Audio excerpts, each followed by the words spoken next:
Ladies and gentlemen, welcome back to a new episode of the Matty Chymbor podcast. Today we dug into a lot of things. Taylor Swift, earthquakes, Toby Keith, rape whistles, and all the above, baby. If you liked what you heard, keep listening. And if you didn't like what you heard, guess what? We didn't talk about any of those. Keep listening anyways.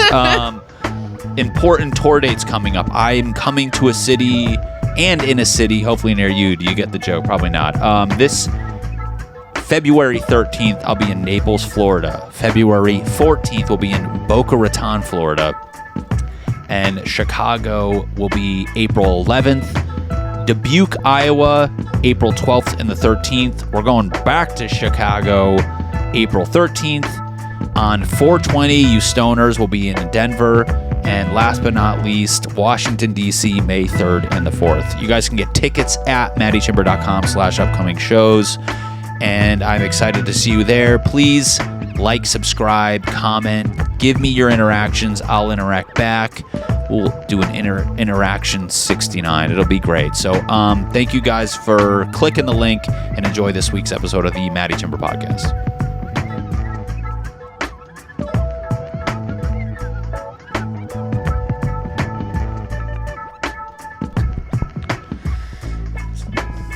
We're endorsing coffee. Hey everybody, welcome back to a new episode of the Matty Chymbor podcast. Woo! If you vote for you're a bitch. No, I'm just kidding. I'm going to bleep out the president to make people want to listen. It's exciting to be back. I love doing this. This is so fun. I mean, let's just dive right in. There was an earthquake today. You didn't feel it. There was an earthquake? Yeah, I was sitting at the table and I go, oh, there's an earthquake. You were on the phone in here and you were just oblivious to it, which is terrifying to think about. My girlfriend, Mandy Martino, off camera. She'll be on camera one of these days. Wait. We're going back, but I'm saying there was an earthquake. And you felt it? Yeah, I was finishing eating. I was sitting there and you came in here and there was an earthquake. I go, oh, there's an earthquake. And I saw the TV shaking and you're in your own world out here. So, oh my God. That's not safe, people. Earthquakes in LA. That's it wasn't. I mean, half of the time you feel an earthquake out here, like if the earthquake is 5 seconds, for 4 of those seconds you don't think it's an earthquake. I didn't know until I was like, oh, that's an earthquake. I'm not going to be able to focus to anything you say the rest of this episode because I'm just so confused that I didn't feel the earthquake that you felt in the same room as me. I don't know. You're just checked out. She's busy. I got a busy girlfriend. She's doing stuff. She can't apparently feel natural disasters. She's oblivious to the earth moving. Holy shit. Yeah, it was crazy. I don't know. In those moments, you're just like, what the fuck? What do we do? And then I was sitting here, I go, what doorway would I go under if that were to happen? I don't know. You do a lot of postmortem, safety protocols after an earthquake, and I don't know. I was like, I don't know, one of these, and then I was like, what if the fucking whole building just fell down? I know it won't. These are built well enough. There's codes in place, but you never know. Wow. That's crazy. I was in when I worked at my old company in the valley, not the valley, I'm sorry, down here on this side of the hill. We were in like it was like a 15-story build, but it felt like a tall high rise. It wasn't like a super high rise. We were on the 8th floor and we're in the conference room, and the building literally started swaying like this. And I remember that was the first time I knew right away, and I was terrified. And I was talking to my old coworker, Adriana, and we were like going over some drawings, and the room started shaking. And in that moment, I was actually scared, one, and then more scared to run downstairs and leave the building. I was like, oh, in that moment, I would have died. Like, it's crazy to me that embarrassment trumps death. Where I'm like, I would have looked like a fucking idiot if I... But I was like, what... She was laughing. I'm like, what are you laughing at? This is like the most scary shit on earth. And I was envisioning plummeting down the stairwells, and it went away, but the building was creaking. It was actually really scary. Maybe she had nervous laughter. I'm a nervous laugher. That is such a fucking... women's cop-out is I'm a nervous laugher, which is such a crock of shit. No, it's true. Like in the moment of me being scared, like any argument, I get laughter as a response, and then I'm like, what's so funny? And like, I'm a nervous laugher. It's a real thing. It's a real Google nervous laughing. See what it says. Nervous laugh. I can't control it. Nervous laughter. Why do they show the Golden Girls? That is weird. They show one of the ladies from the Golden. Nervous laughter is laughter provoked from an audience's expression of alarm, embarrassment, discomfort, confusion, rather than amusement. Yeah, in the moment, it doesn't feel real. That's like being like, it's easy to say that. I'd be curious. It's like an orgasm. You're like, is it real or fake? Because I'd like to think it's real, but I'm sure a lot of the times when I'm being pissed off and you're laughing in my face, you're kind of faking it. You're faking the nervous laughter, which, is kind of crock of shit, but I don't know. I was fucking scared. Maybe she was nervous laughing. I don't know. I think about that all the time. I'm like, God damn it. Like, why, if I were to run out, what would be, I wouldn't be able to live that down. In the moment of like what natural disaster would I have to like actually, I mean, I think a fire, maybe I would like run out in a fire. I'm always nervous that if something bad happened, I would freeze, like at the flight or freeze. I mean, I froze at the fucking table and the room was doing this and I'm just like, my girlfriend has no idea. Oh my God. I know, it was bad. It's always funny, like, shit like that we feel, and then, we've had rain, but like now my parents or my mom is on the East Coast, and like anytime like our parents see the news, it can be for the whole West Coast, like it could be news just generalized or like anywhere on the West Coast, and they always assume it's our area, which is kind of funny. With the rainstorm from last week, I got a call from my grandpa.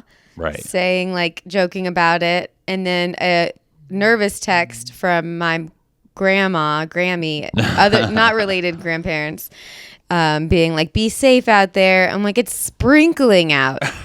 I had a family member once. I don't know when it was exactly, but apparently there was a lot of like Mexican people going into San Diego. And somebody in my family, I don't want to name names, when I went back home, they were like, we saw a lot of the illegals going across the border. Are they in LA? And I'm like, it's oh my God. That's like 200 miles away. Like, what are you? And first of all, I was like, what are you talking about? Yeah, first of all, don't say it like that. It was just like, and it wasn't from like they were being racist or anything like that, but just like, how much they crunch the state down to like as if it's just like a backyard. It's like, like it's just one fucking city. I don't know. I have no idea, but they just want us to be safe. I don't know. My mom, she just calls. She makes sure that the rain and the fires is a big one. Whenever there's like fires out here, people think it's my building on fire. They're like, "Are you all right?" And I'm like, We're in a city. Yeah, you're like, I'm not. I mean, I don't even know. I don't know physically how a forest fire would get heat to where we live. It's like it'd have to burn like 50 buildings, all of which catch the next build. I mean, it's physically impossible. Yeah, we're good. We are next to a hiking trail, though, mountain now. I mean, we are. But it's like that could catch on fire. I mean, the biggest thing that we've ever had fire-wise was some homeless person set the carport behind my building on fire, and that was pretty intense. I mean, I'll give them something about being near a flame, because like I had this confidence growing up where you see a lot of natural disasters in movies, and you're like, I think I can survive that, just the way the main character maneuvered across things.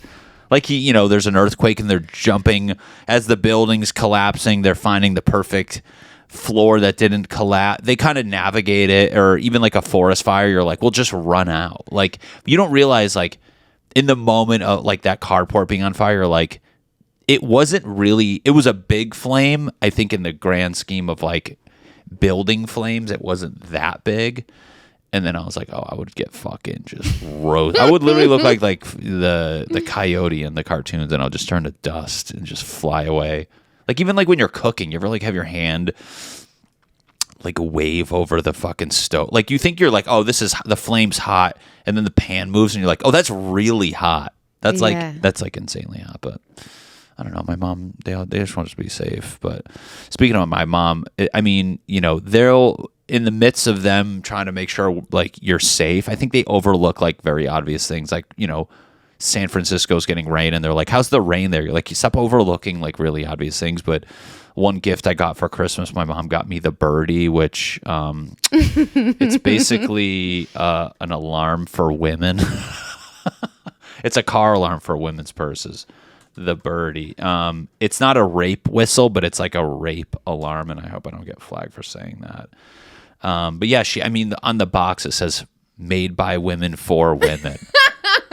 And it's like, you know, I was kind of like, at first I was like, what is this? Like, before you got there, and then my mom got my sister one, and I was like, I thought it was like chapstick. I mean, it's like a little thing.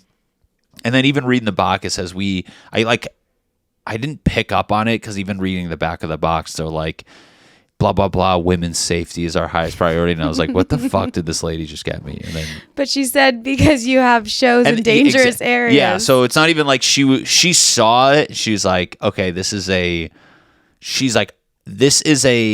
gender neutral product because of my son being in areas that I don't think he's safe in. She got this because when we go do shows on the road, she thinks the comedy club's in a back alley, and like she envisions like Batman, like, you know, like the ghettos and Batman and shit, where there's someone like a burglar ready to jump out. Like, and honestly, like I was thinking, what would it take for me to have to like fucking use that thing?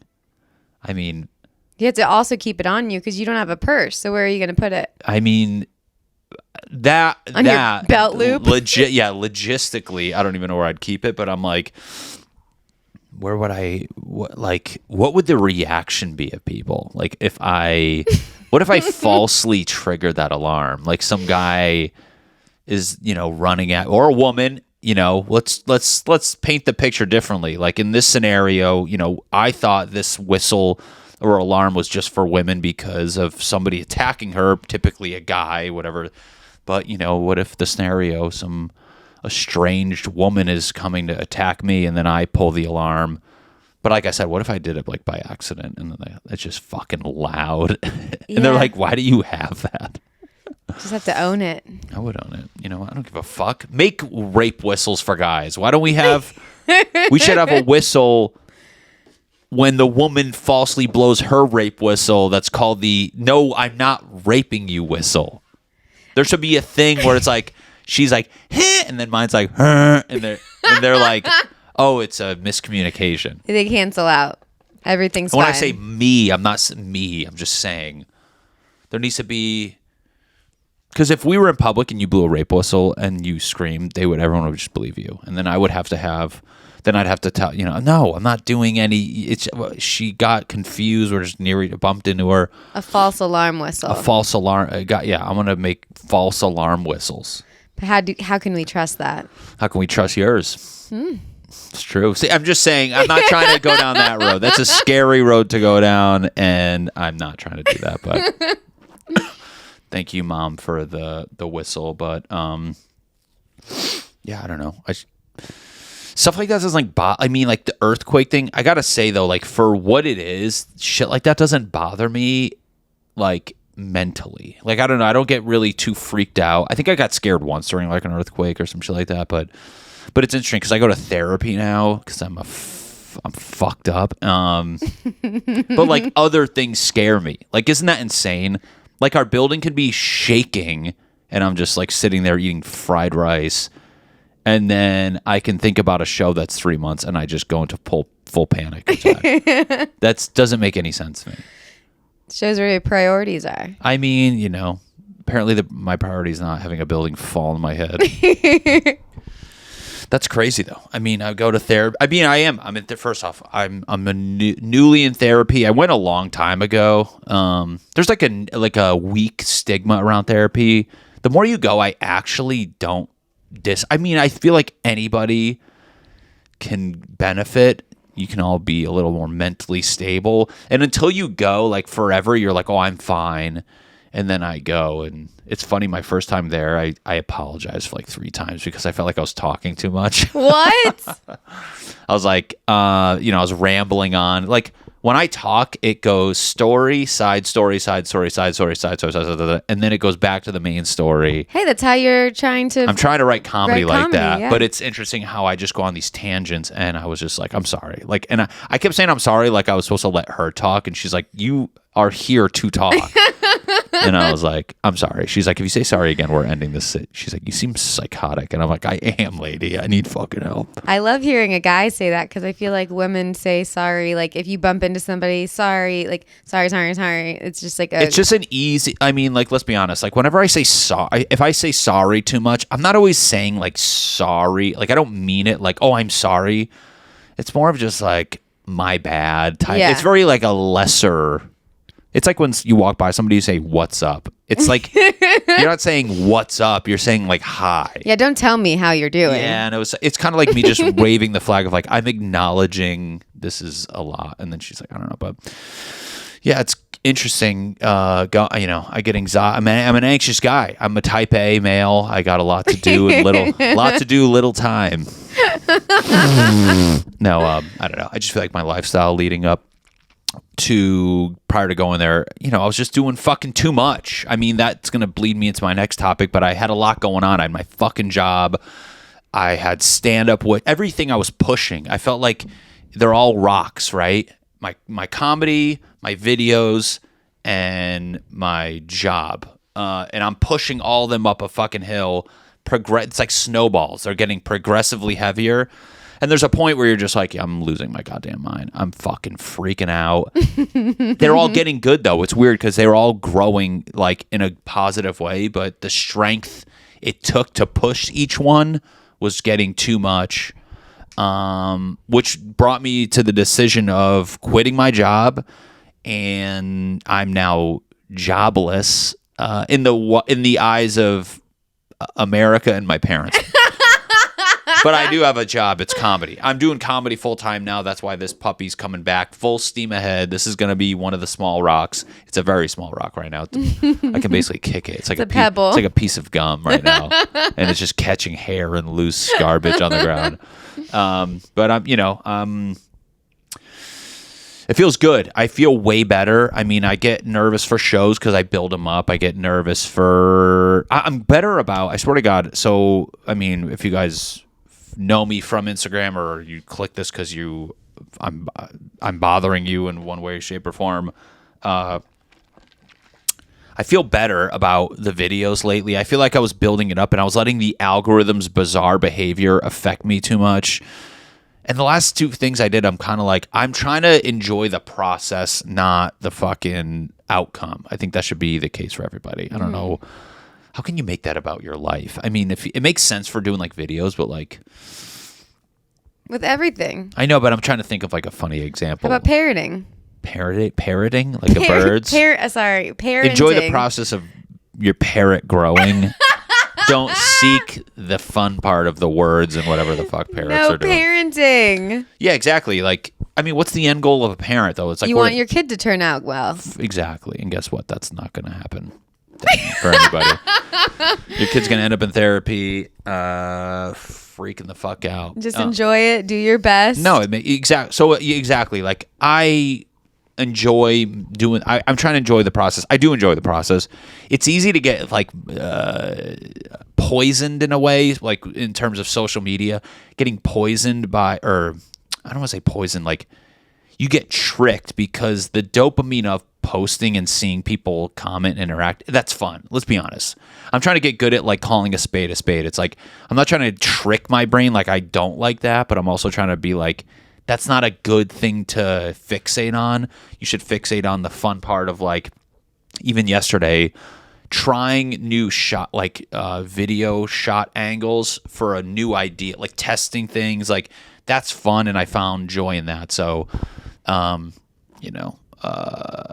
I want to fucking, how did I even get on this topic? What the fuck am I talking about? Social media, enjoy the process. Quitting your job. Oh yeah, the anxiety of everything. So I get anxious with the shows, which I'm getting better at because now I have time to work on bits and fucking garbage jokes and at least remember them. And then with videos, I can, have my days to do this stuff. But I'm glad to leave the job. And then you feel guilty leaving the job. Once you get away from that, I feel like leaving a job is like fucking walking through like goop, where it's like it doesn't come off right away. You're kind of like, it's like fucking a string of snot is like connected to like, and then if all the strings and strands are off now, so I feel way better. And I'm like, I didn't want to do that. You kind of more get connected to a job for the security of the money, as well as just the people you're with. Like you kind of like, I feel bad, I'm not going to see them anymore. But then you kind of leave and you're like, fuck. They're nice, but I'm like, what do I care? I don't want to be there. It's the same reason why people stay in bad relationships. Yeah, it's easy. They always say there's a weird saying about a dog. What? Dog on a nail saying. The dog on the rusty nail. Sometimes we face situations where we are uncomfortable, but we don't do anything about it. And the reason for that is simply it does. Okay, what's the saying though? Dog sitting on a nail story. Go to images. Oh, come on, motherfucker. Dog? That poor dog. It sat on a nail? No, it's there. Okay, here we go. It's like about escaping your comfort zone. Oh, here we go.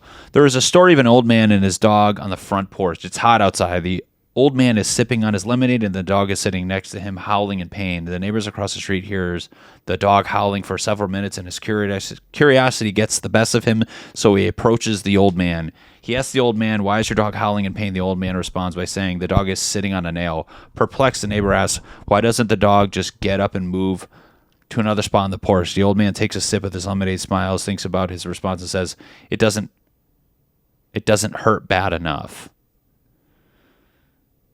Is that where it ended? I guess that's how it ends. I thought it was way more like... Last time I read it, last time I heard that, I thought it was way more like eye-opening, where it's like, it was something along the lines of like, it's easier to...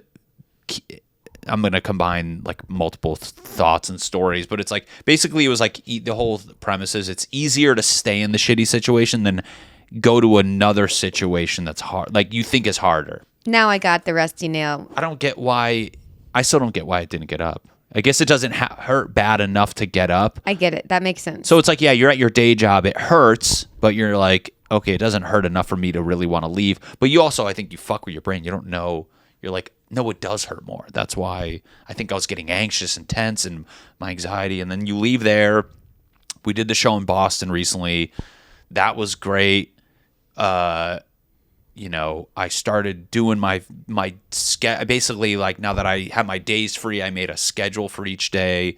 I feel like I have a system in place. I filmed 2 videos. Like within like 3 days, my anxiety went from like a 10 to like a 0. So it's crazy how, Tell them about the guy at the show, the laughing guy. Oh, I mean, yeah, so Boston was good. We went there. We just got back. We flew to Connecticut for on Thursday of last week, and we stayed with my mom. It was fun. And then we drove up, stayed with my buddy Mike Meduno, very gracious host. If he's listening to this, he's probably not, but great guy. I shouldn't have said his last name, but look him up. He's a good guy. Look him up. He's a smart guy. If you need anything built or anything, he's a very talented architect, general contractor, whatever the hell he's doing now. Yeah, we had one show. I mean, the crowds were fine. I mean, we had a good time. I think I blame the venue, City Winery. It's like a music-y dinner and a show venue. And I don't like to be the comic who finds issues, but it's more of like I've noticed where I'm like, oh, like you go to these venues and it's like you just hear like forks on plates during like the opening and even my set. You hear people talking a little more. It's not conducive of like focusing on the stage because there's like tables, and I always feel bad when like if somebody's at a table like this, the stage is this way, so they have to like, I mean, at some point they're like, I can't look left for 3 hours, like I'm gonna hurt myself. But the crowds were good, but there was this one guy that Mandy was bringing up where, I mean, it's interesting when we go to comedy shows where our goal is to have people laugh, but then when somebody laughs too much, you're kind of like, hey man, shut the fuck up. It was like cackle laughing, hyena type laughing at every joke.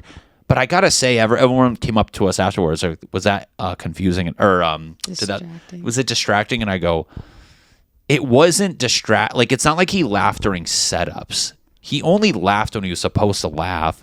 I think it was just the loudest laugh, and he laughed at literally everything, which you'd think everybody would, but guess what? I'm going to lift the veil of comedy. They don't laugh at everything. Yeah, so he... It's hard to explain. It was just it was a part of everybody's act because his laugh you heard as much as us talking as an audience. Yeah, I mean, listen, I'll fucking take that guy any day of the week. Then, I mean, I'll take that guy over the second show where there was a table of girls who were stoned out of their mind. And they thought I was in their living room. Like that was the vibe of that show. It was like everybody was fucked up because the show started late and it was the late show to begin with. I mean, during jokes, you just hear like people having full on conversations, and it sucked because as a comic, sometimes you want to engage with them to shut them up and kind of, discipline the room, if you want to call it that, via humor. But there's times where like you do that and they're either too fucked up to even comprehend you're talking to them, or they don't reply, or the crowd just like doesn't go with it. So you have like this crossroad of like, do I keep doing my joke? Do I stop? And, but at least the first show, that guy, I think he got people giggly. Like he was he was contagious. Like he was laughing, which got more people going. And as the show went on, I think everybody got on board. And the first show was great. The second show was kind of just dog shit. I mean, I'm not going to sit here. Most comics would be like, it was good, I figured it out. No, I think it fucking sucked. I mean, there was moments I liked. I think we all found every comedy show is a learning. It's not like comedy's like working out, where it's like every time you're getting better for the next. It's always a training session. Like unless you're filming a special and it's like this presentation, or the way like weightlifters do like, fucking weightlifting contests to see what their max rep is. I'm like, comedy's always like a workout session to get better for the next time, which is another workout session. So this one, I mean, I don't know. It was fine. I enjoyed it. I think we all had a good time. Yeah, it was a lot of fun. I was nervous as fuck though, but God, performing in front of friends is just so fucking hard. Especially like my Boston friends are different. If it was my Connecticut friends, I would just be like, yeah, I would wouldn't even do that show. I don't know about other comedians, but I can't fucking perform in my home. Like if my family and like hometown friends were in the crowd, I would be like, and they were like, can you do 45 minutes? I'd be like, I'll do fucking 3 minutes. And then you check back in every 3 minutes and I'll tell you when I'm done. And it'd be fucking 18-minute set. Cause I can't, I don't know. We're about to do kind of a show in your little hometown-y thing next week. Yeah. I'll do tour dates. I mean, at the beginning, I'm going to do the tour dates. If I did the tour dates at the beginning, we're going to re-record that. But yeah, we do BOCA next week. That'll be exciting. Yeah, going to Florida. So, but yeah, I don't know. It's exciting to be back. I don't know. We got the Super Bowl this weekend. This will have aired. The Super Bowl will have aired. I'm sure. I'm going to just predict Taylor Swift was there. I mean, of course she's going to go. There's no way Taylor Swift will not make that. Even if, there's people crunching numbers and calculating tailwinds from Japan or where the fuck she's coming from. And they're like, if she leaves the second she gets off stage, she'll get to the thing with the... You're like, first off, this woman has technology we're not aware of. I mean, I watch enough TikToks on aliens. She's getting to the show. She's getting to the show with her, Bob Lazar. That's the alien guy from TikTok. He's going to... No, I'm just kidding. But, she's going to get there. And guess what? She should. I mean, the Super Bowl is...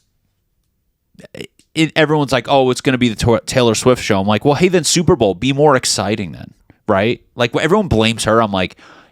It's not her fault. It's whatever game we're watching clearly isn't as exciting as panning to a blonde girl in a fucking box with other celebrities. It's more exciting to see the other celebrities she's with than watch the downtime when a guy gets a 2-yard run. I mean, it's just the nature of...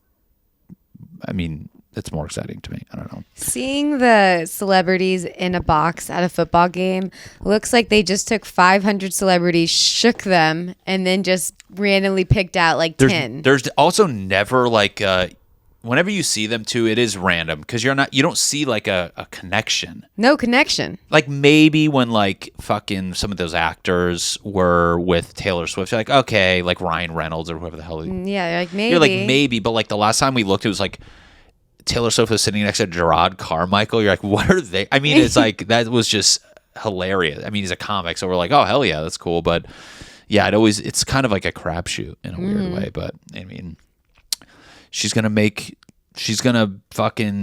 go do the halftime show. She should literally just walk down there and be like, can I do a song? Like, I think they asked her. I think they asked her before they started dating. And then now, obviously, I think it's Usher and like Alicia Keys. I guess you don't get paid. How much do you get paid for the Super Bowl halftime? I mean, Performance. NFL spokesperson, we do not pay the artist. We cover expenses and production costs. It's a lot of I'm sure it's a lot of money, but you're like, they look at it as like, this is like free publicity, but you're like, and this is where I'm not sure at an artist like Usher's doing it. You're like, does he need the publicity, or is it like, it's kind of like, if somebody's like, hey, do you want to host SNL? We're not going to pay you. You're like, that's a cool thing to put on your resume. So you get paid for hosting SNL? I feel like I never thought about that before. I'm sure you get like SAG wages or some shit like that. You get like 17 grand or something like that. Today, that would equal around 17 grand as far as the permanent cast. Oh, I don't know. This is being on Saturday Night Live. I don't know. I'm just saying it makes sense where it's like, but. If I was Taylor Swift, I would not do something for free. She does not need the publicity. Also, as the more we're in entertainment, like when people dangle the unpaid promise or like here's your payment and then here's the reason for not payment, when they dangle the non-payment things in your face, you're like, okay, and like as a corporation, you guys are going to make like a zillion dollars and you can't fucking give us anything. It's like when we go to a comedy club and they're like, here's the deal. You're going to get half of the door, but we're not going to promote your show at all.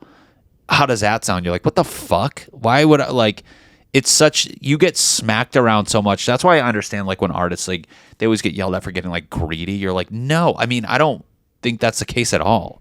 Not at all. You're like, good, get fucking, I'd like suck my dick. I'm not going to fucking perform for free when you literally make, I mean, what's a goddamn commercial spot for the Super Bowl right now? It's like a fucking... That's what I'm saying. The players are making millions. The commercial actors are getting paid a shit ton. Everyone's making money. Why wouldn't the person who's doing all of the hard work for the best part of the Super Bowl not get paid? It says, how much do Super Bowl commercials cost? The price of a 30-second spot on CBS sold for around $7 million. Holy 30 shit. seconds. Okay, now let's do that math across a 3-hour game, and they're doing 5 minutes of commercials, maybe 3. I mean, that's insane. I don't know, but I got a lot of people. I mean, they're saying like this is gonna be Taylor Swift mania. Look at these mania. You're like, no, it's not. It's really not gonna be a big deal. Let's not act like everyone's gonna be like they're not gonna be Swifties at the show. I mean, there'll be girls there who like Taylor Swift, but I don't think they're gonna like fucking roll up in groves. What's a Taylor Swift song? I was gonna Cruel Summer. Was that what we laughed at? It was a cruel summer. You're like, you're a zillionaire. How cruel was this summer? I don't know. She does make things better. But it got me thinking, like, with celebrity, like, she's a icon for women, right? Definitely. Why doesn't, and she, like, whenever she shows interest in something, they show up in groves. I mean, whatever her statistic was for trying to fucking, make people vote against Trump. It's funny. It's Taylor Swift versus Trump, which, like, whatever. But I was like, why doesn't Taylor Swift just go to like fucking 6 WNBA games? Like, just go. I mean, it's like this league is struggling. If Taylor Swift went to like fucking 5 random games, the ticket sales would shoot up 95%. Like, easily. And now you're thinking of across the board, like, now take all the women iconic figures and that have like a draw of that magnitude. I don't know how many there are. Shit ton. Get Rihanna, get the Kardashians, Just fucking get the people. go. Yeah, Kim Kardashian, sit courtside at one fucking Sparks game or whatever the fuck the teams are called. What's a WNBA team? WNBA team names. It's like the fucking Oracles. Aces, Liberties, the LA Sparks, the Phoenix Mercury. Just go to a game. Just do it once and you're going to fucking make an impact. That's a great idea. I don't know why they can't. Pay her the money too. But then I'd be like, offer them. That would be like where they can offer the money. And then Taylor's like a feminist, right? She's going to fucking, they're going to take the money. Like, they'd be like, yo, fucking just go to the game. They pay actors to show up to events all the time. That's what I'm saying. Let's start hashtag Taylor Swift WNBA seasons ticket holder. That's a good idea. It's a great idea. Yeah. I mean, I'm just saying. Make a difference. Make a fucking difference, Taylor. Huh? You're supporting men. Like Travis Kelce. Those. No, she supports women. I just mean in general. I'm just kidding. All of this female celebrities, like you said, they all just go to one game each. Yeah, make a thing I mean, it's easy. Just make a fucking, get involved. Get a Google Calendar going. Just fill up one section. They have to rope off, like at a comedy club, if there's not enough people, they usually have a curtain that's like halfway through the showroom. Mm-hmm. They do that fucking sporting events. That's sad. I don't know. Speaking of singers, Toby Keith died. Do you like Toby Keith? He died? Toby Keith. I ain't as good as I once was. Well, that was rough lyrics for the time. You ain't as good as you want. No, he had stomach cancer. That's awful. Yeah. Country music. That was probably one of the first off, I thought that song was way older than it was. That song came out in 2005. Really? I ain't as good as I once was. What a good one if I ever was. Talk about a bar fight. That's a very nostalgic. I do respect, when we talked about this, I respect country music because of they're insanely efficient at making nostalgic songs. Like, you can picture an old guy being at a bar being like, I ain't as good as I once was, like before some young kid wants to fight and he's like, dude, I'll try. And I like it because like, I'll try, I'm probably gonna fucking lose. I ain't as good as I once. So I thought that would be a funny song where me and my penis leaving the bedroom after we didn't perform well. Ooh, that would be a good one. That'd be kind of funny. And then we laugh about it and have a beer on the couch. And yeah. The girl walks out like, yeah, you're not. We know. I don't know. I don't like country per se, but there are songs that kind of, you're like, oh, that was a pretty...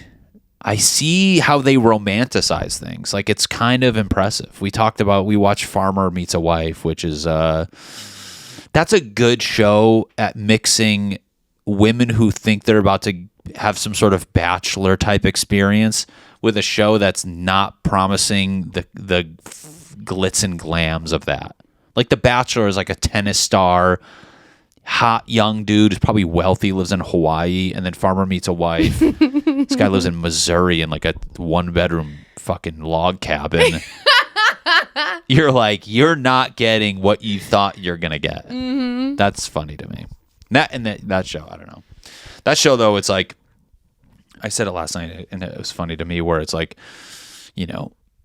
that all those women before they applied for the show, in my eyes, like, they hear country songs. Every country song's like, I just want to, it's some guy about driving an old Ford drinking Bud Lights. Like, they romanticize the shit out of that insanely mediocre night, like assuming they're talking about a night, drinking beer, back of a truck, watching a Little League game, eating a hot dog. They're like, that's the life I want. And then Farmer Meets a Wife basically calls their bluff. They're like, yeah, how about this? We're going to give you a guy who does that. We'll film the beginning. And if you like it, guess what? You can live that life. And then you see the excitement leave their face, the more real it gets. Like, I mean, at first the cameras are there. They're off, at some fucking Holiday Inn banquet room doing the meet and greets and everything. And then next thing you know, they're like driving to the middle of Missouri to stay at this guy's like house and pick up horse shit. And they're like, I think I like rap music. They're all totally into it, and then the last 2 episodes, they all start like falling off. They dropped off. That was the last season. They dropped off so hard. I'm like, I've never seen a dating show where 3 out of the 4 guys did not end up with a woman. That's fucking bullshit. I mean, also, you're like, how are you? And that sucks because I bet the contestants are lying through their teeth leading up to airing it. I mean, you see girls on the show being like, you can sense they're like, I'm doing this just for airtime. You can tell who's doing it just from airtime from where they're from. Like, there's a girl on it now from Hermosa, California. Yeah, Hermosa Beach. You're like, what are you doing here? Like, she literally called the guy's house. She's like, I can definitely see myself Airbnb-ing here. Yeah. You're like, no, bitch, you're gonna live there. Yeah. Guess what? You're not. You're staying the weekend. Plus, so I don't know. That show's crazy. I learned. Remember, she told the stats of how like 500 marriages and all of those the first episode, and we were like, who? how many? The host was like, there's been 500 marriages. Blah, blah, blah, blah, and like listening of how well this has worked. I didn't realize, I don't remember if it's Farmer Wants a Wife or Meets a Wife. I keep messing it up. But Farmer Buys a Wife. Farmer Buys a Wife. The show was created off of the app, the dating app. Oh, yeah, but it's like, why would they, you're like, that's wrong. It's wrong because the app is matching people in that town already.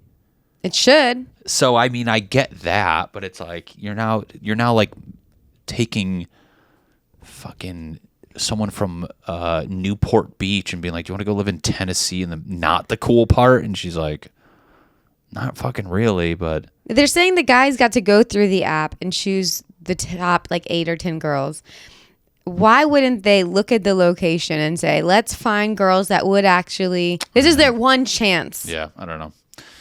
That's crazy to me. I don't know. All those fucking dating shows are bullshit. I was into Mandy got me watching The Bachelor, and Woo! I gotta say, episode 1 and 2, I was like, I could see why people like this. I mean, I'm proud of my manliness because one of the first things out of my mouth after halfway through the episode, I go, this is kind of degrading. I mean, it is. It's like a talent show, but the women go into it. You can see their attitude. It's not like as if like, you know, a single guy was on a date at a bar with like 5 girls would be like, what the fuck is this shit? Like the cameras and the promise of stardom after it fuels a lot of people sticking it out. So I was like, all right, whatever. If you're willing to kind of go through that shit, then go for it. The guy's behavior, he's very like professional, like a fucking athlete at a press conference after a game where they're just like dipping their toe into the answers. Like not really, they're very like, you know, just alluding to things. He's like, yes, okay, I agree. All right. And like just not really giving much personality. I mean, the guy, I don't know, what was his name? He just makes out with everybody. How am I blanking on his name? What's the Bachelor's name?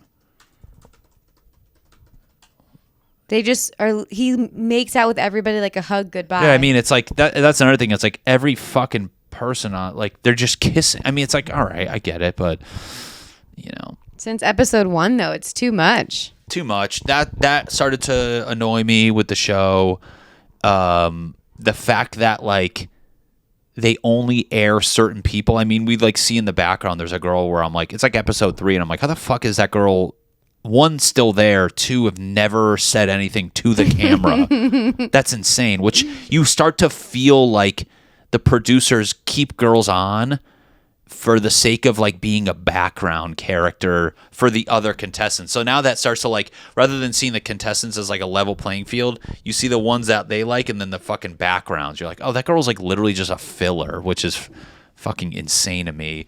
And then the straw that broke the camel's back was this past episode where he's keeping like, I don't want to say he, because we understand that those shows are full of shit. And the producer, was that your throat? No. Was that your throat that made that weird No. noise? You went, you ever have, yeah.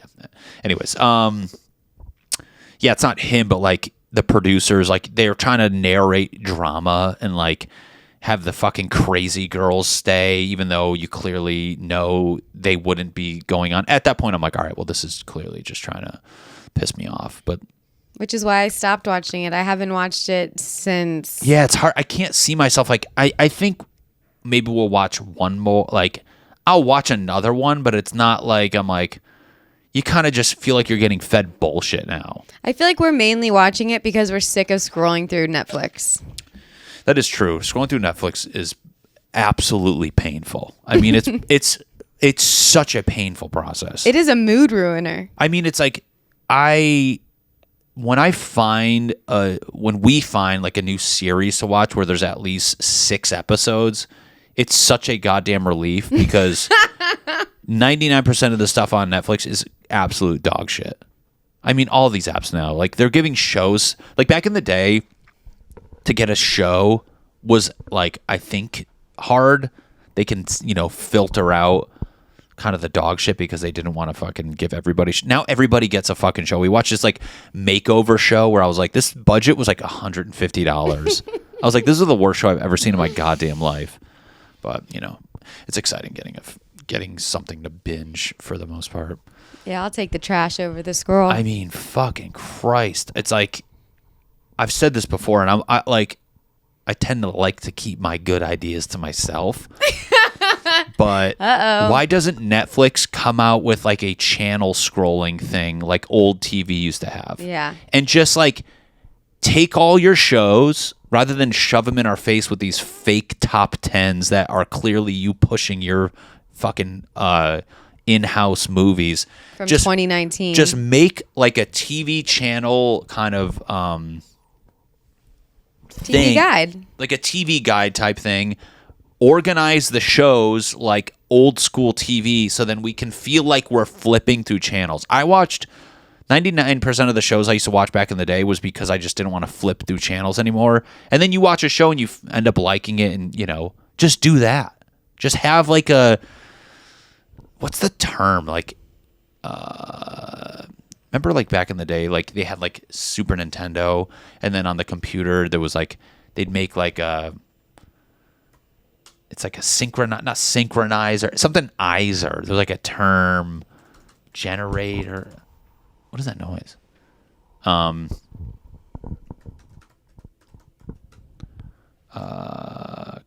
don't know, fucking know. Anyways, I think that would be a good idea.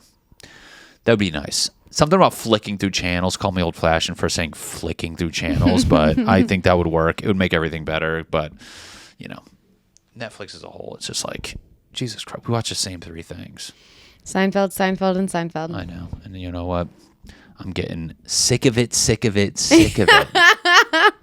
that's fine. But I think we ran out of stuff. I did want to watch this one thing. This week in Things That Made Me Laugh. I know it's an older clip, but I found it very funny. And, oh, shoot. He's screen recording? Is it recording? Oh, record. I found it very funny. Okay, let me start that over. Guys, let's close on something funny. This week in Things That Made Me Laugh. It's a clip. It's pretty old. I mean, it's 6 years ago. Wow, 13 million views 6 years ago. But just the whole idea of this I find very amusing. And the fact that the woman got as far as she did and then got caught brings so much joy to my eyes. But the clip I want to watch is a woman who was being a fake sign language interpreter. I mean, that whole idea is the funniest thing. I mean, think about like the day she thought of the idea till the day she got caught. Like, it's not really all her fault. Like, who interviewed this woman? Like, there was levels to her tricking people and the fact that she got caught on live TV. I mean, I just want to. Again. I mean, the hand movements. We will be charging 4 counts of first-degree murder. She's just making up hand things. We received over 5,000 tips in this case. But it turns out much of what she was signing was That's, I mean, incredible. She waves her arms like she's singing Jingle Bells.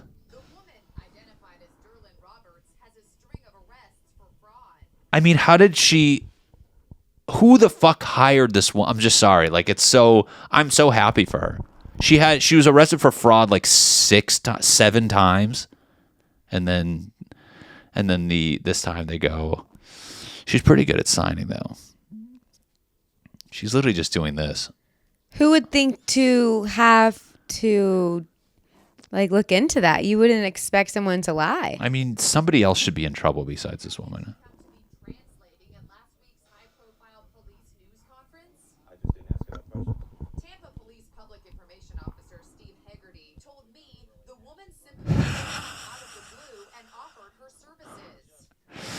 She's like saying words with her mouth.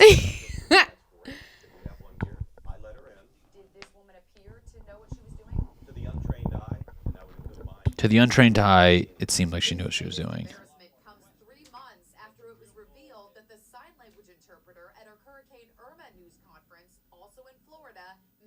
That's crazy. How are people getting hired? How are they getting hired? I mean, I know people who are qualified for jobs that don't get hired. Why is being a sign language interpreter the most faked skilled job on earth? We won't be using that woman again. Cops say this was not a crime, but it was an ethical violation. That was the funniest thing on earth to me. I don't know. There was another guy that got caught. Mandy went to the bathroom, by the way. You didn't have to tell them. Oh, it's fine. Well, I was talking during that. Another guy who was reporting some hurricane, he was also faking it too. I was like, why is that? I love how people who are into fraud were like, no, like they all have a meeting like, all right, guys, we found this new profession that we can just absolutely take advantage of. It's a loophole. That's so funny to me. All right, guys, thank you for watching this week's episode of the Matty Chymbor Podcast. Please like, subscribe, comment, whatever new features on YouTube, please do that. I appreciate you guys watching. If I have any shows in your area, please come out. And if I don't have any shows in your area, you can sign up for my email list, which is in the link below. Mandy will be here. Feel free to watch her podcast, Misery Loves Mandy, as well as Weirdly Obsessed. They come out on Tuesdays and Thursdays. Close. Wednesdays and Thursdays. Wednesdays and Mondays. Sundays and Fridays. All right, guys. Thank you for watching. Enjoy your week. And like I always say, if there's an earthquake, don't be scared to run out of the building. All right. Thanks, bye.